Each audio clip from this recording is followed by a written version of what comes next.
Are the Home Secretary's plans ethical, and will they work to tackle illegal channel crossings? Joining me now is political commentator Emma Webb and former Labour MP and Minister for Europe, Denis MacShane. Denis, what do you think of the plan? Well, I don't know if you can see this, but here's a little picture we all saw yesterday, of Suella Braverman laughing herself sick, smirking and sniggering about the pain she will inflict, not on Africans. Rwandans are used to this, people coming in and sort of taking advantage of them, but people who fled from our wars in Iraq, Afghanistani women, girl footballers, all arriving here. And if she gets it through legally, and that's not clear, I was a UK delegate to the Council of Europe, they don't take these things lightly, we'll see. I expect maybe this year, Calvin, we'll see more journalists going with Ms Braverman to Rwanda than we'll see asylum seekers. Well, I do have to make some corrections there, Denis, because you showed a cropped photograph that is quite disingenuous, because the full photograph actually has a couple of people that Suella was joking around with and having a conversation with, and some dishonest left-wing reporters have just clipped the bit of Suella to make it look like she's having a chuckle. Well, I've just reduced it there, Calvin. Come on, but it's don't not split entirely hairs. fair. Emma, what do you think about this? Is it cost-effective, this policy, and will it work? I mean, well, does any government ever do anything that's cost-effective? I don't necessarily think that it's an ideal solution, but it is a solution. And I think that Suella Braverman, as well as this government, I think they are very serious about trying to tackle this issue. They obviously haven't been successful so far. And the government, well, the people of this country need to see results rather than just talk. I think the proof of the pudding is always in the eating in that respect.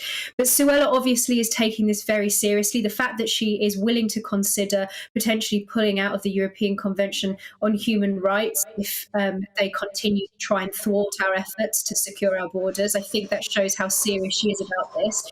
And when you talk about the ethical considerations, you also have to consider the ethical duty of the government towards the people of this country, the people who are living in here. And, you know, time and time again, the British people have shown at the polls and in opinion polls that they want this to be dealt with. This is a matter of security. And no, I'm sorry, this is not just people fleeing Afghanistan. These are Albanians, these are Vietnamese. They are people coming from a multitude of countries and a safe country, ultimately from France. So I think that they're absolutely right to be considering all options. Whether Rwanda will actually work, I don't know. It's certainly not an ideal solution, but it looks increasingly, I think I'm convinced that this looks as if it is a reasonably decent solution. And I think that it's wrong to try and tar Suella as being some kind of demonic figure who is laughing in the face of those in need. I think she's really trying to handle this situation as humanely as possible. And I think that's what the Rwanda plan does. That sounds fair. Denis, is there any chance of this actually working? So we know that the Court of Appeal is hearing this next week. Could the illegal immigration bill even function? I genuinely don't know. I do know from my experience as a Council of Europe delegate that oversees the European Convention of Human Rights. The only country that's pulled out of the European Convention of Human Rights recently is Russia. And the idea that Britain will line up with Putin outside it's nothing to do with the EU, 46 different European countries set up by Winston Churchill.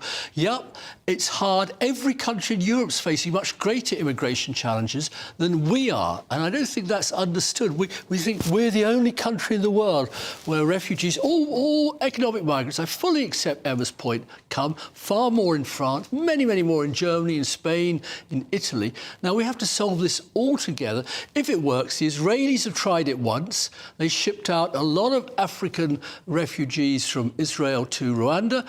They're not put in prisons.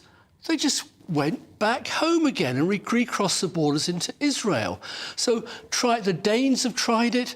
At some stage in Britain, we have to learn from experience. Emma's quite right. Government doesn't work very well. That is because it won't learn from anywhere else. We have the most arrogant government in the world. Okay, not long left. I want to ask Emma about a quick question, because The Guardian have been complaining today that they and the BBC weren't invited on this trip.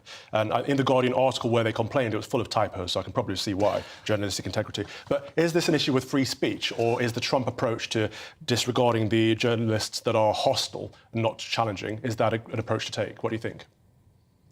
Well, I think that the journalistic quality of The Guardian is always in question. I do think the government should take along critics for the ride. I think any journalist, whether independent or an agency, who wants to go out and report on this should be allowed to do so. So I don't really understand their reasoning as to why they wouldn't allow them to come along on that trip. But The Guardian are not exactly the most reliable source of information on this. They clearly have a very partisan agenda. But that said, many journalistic outlets do have a particular slant, and there's nothing wrong with that. I think, though, that they should be brought along for the ride. All right, thank you very much. That was Denis MacShane, former Labour MP and Minister for Europe, and Emma Webb, political commentator. Now, 8 members of the US Congress have written to the American ambassador at large for international religious freedom, warning him about state-sanctioned and legal harassment of Christians in the UK. It cited public spaces protection orders, or PSPOs, that are in place around several abortion facilities that prevent people from expressing pro-life beliefs and even from praying. And also the Public Order Bill, which would put buffer zones in place around all abortion centres in England and Wales. An example mentioned was a woman who was recently arrested for silently praying outside an abortion facility where a PSPO was in place. So are the Congress members right to warn about this, or are they wrong to call it harassment? Still with me is political commentator Emma Webb and former Labour MP and Minister for Europe, Denis MacShane. Denis, I'll start with you. Does this sound like intolerance is becoming persecution of Christians at home, and should the US be concerned about it?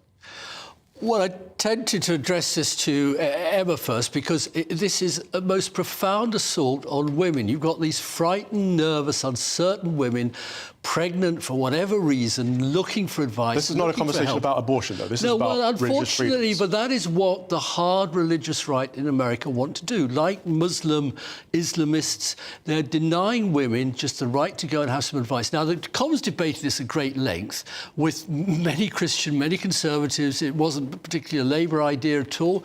It's a government idea to say, OK, get on your knees and pray for life, if that's what you want to do. Fully accept that. But do it maybe about 100 metres. You can do that's all. Just respect women. We're a country that's becoming so disrespectful of women now. And frankly, Jeremy Corbyn and his friends used to write once a week and twice on Sunday's Calvin to the United States, telling them what to do with their domestic laws. My message to all these mini Trumps in America is butt out. Go and watch your hero fade into the sun and stop trying to interfere in British political life. OK. I would perhaps suggest that this isn't about protecting women, because it is women versus women. It's not us sitting here saying, oh, we have to protect women. It's women that are out there being arrested. The woman who I just mentioned was indeed a woman that was arrested for silently praying in her head because she cares about women. So it isn't a sexism issue, it is a religious freedoms issue. And I think in this country, if we're going to say it's illegal to pray in certain parts of the country... Nobody's saying that. They're just simply saying... The law has been passed. The law's been passed illegal to pray silently in your own head. You can spend 24 hours, 365 days a year on your knees. Would you awfully mind just keeping, out of politeness, out of respect for women, 150 OK, so that's one example. metres? So the silent prayer thing is one example, but you're bringing it down to abortion. It's not about that, it's about prayer. We also have a teacher on later today who tweeted that homosexuality is invading the church. He has been sacked from his job. We've got street preachers who have been arrested for misgendering people, for calling gentlemen instead of whatever pronoun they prefer to go by. We've got children being kicked out of school and called homophobic or transphobic for saying there are two genders because they are Christian and that's what they believe. So it's about, is religious persecution increasing in the UK? Well, it's not about... OK, I mean, fair points, but all the people I hear on the two genders tend to be many of my very old, very ardent feminist friends, who I expect most of them are atheists. This is a debate that's going on. It's a debate that's always gone on. We had our judges, when I was, before you were born perhaps, Calvin, sending 56,000 men to prison in the last century because they were gay. And I just think we should just respect everybody. Respect everybody. The men who were sent to prison weren't called martyrs by men of the cloth like yourself. We should respect everyone, including Christians. Is that not right, Emma?